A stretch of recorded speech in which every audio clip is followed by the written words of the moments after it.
So Maaike, right? Typical Dutch, Maaike. I'm from Business Models Inc. And this is our team, the headquarters team. The head office is still in Amsterdam right now, in the Netherlands. This is our team over there. Can you see where I am in this picture?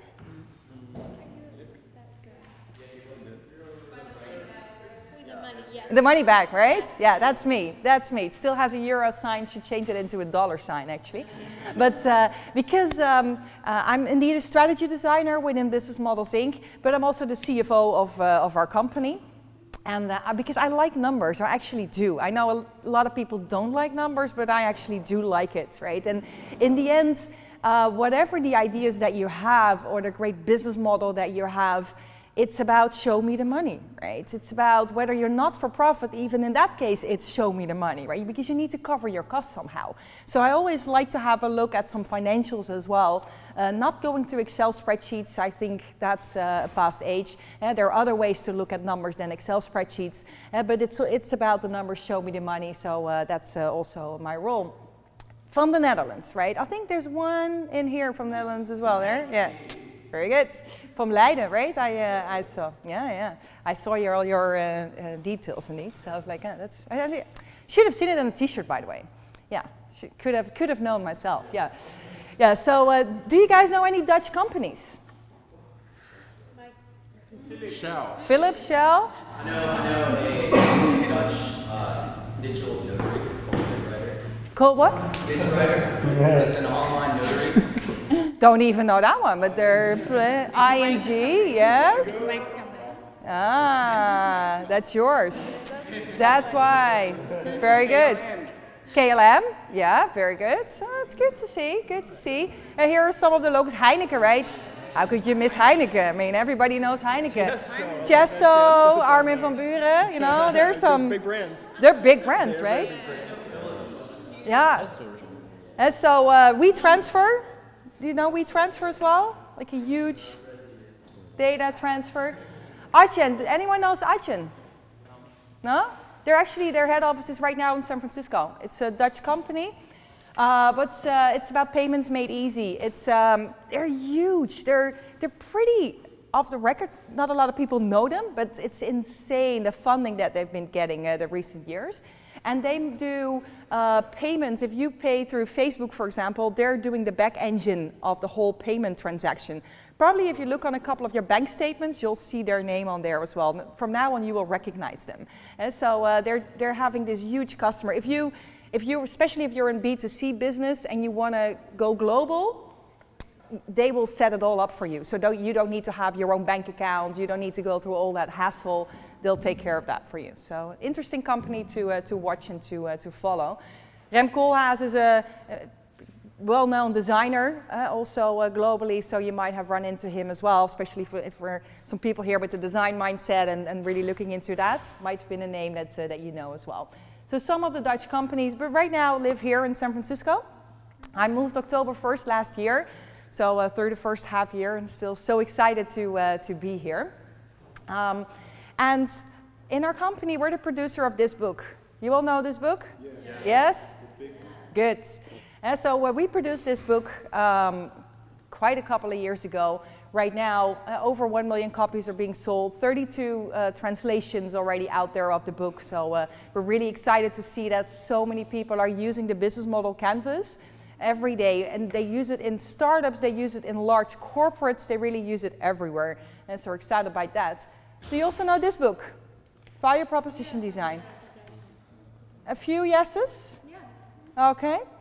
Some of the things that I have with me is about this book as well. It's about how to understand, how to get to know your customer and how to know your customer better. What kind of tools can you use for that as well? The value proposition canvas is in it, which I will give to you later on as well.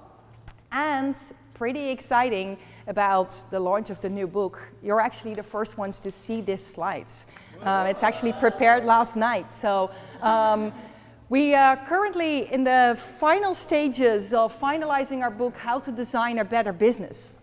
So it has everything to do with design thinking, with a lot of tools that are out there. So this will be an amazing book to use, you know, when you're doing your strategy, when you're doing your innovation. Will be published this fall. But if you go to the website designerbetterbusiness.com, you can already put in your name and you'll get some early warnings and some pre-information and so on. And I will share these slides as well, so you'll get all the information later on yourself. So how to design a better business.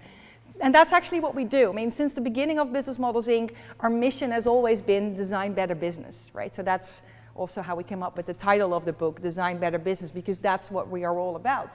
And we do that for startups, right? So like Startup Bootcamp. What we've been doing a lot, usually when a new cohort came in Amsterdam, the first 2 days of the program, they had me in front of them. So for 2 days, I went through all the tools, everything that's out there. How can you think differently? And then we helped them and coached them further down the road. And for many other startups as well. But also we do that within corporates. We see that as sort of engine within corporates, and how can we have corporates think like startups, right? Because I think there's a lot to learn. On the other side, there's also a lot to learn from corporates for the startups. And so we really like to be in that space between the big international large companies and the startups with great ideas and a lot of passion and energy. And I think that mix is amazing.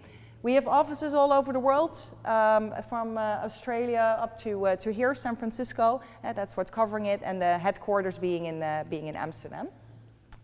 So what we see in practice every day is we see so many people with a great idea. Just like you all have a great idea, right?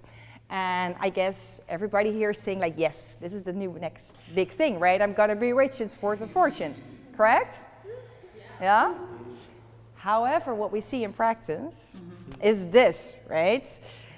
We see so many ideas not being realized or not turning into the value that everybody was expecting it would be, right? And we also see that business as usual is dead, right? It's just gone.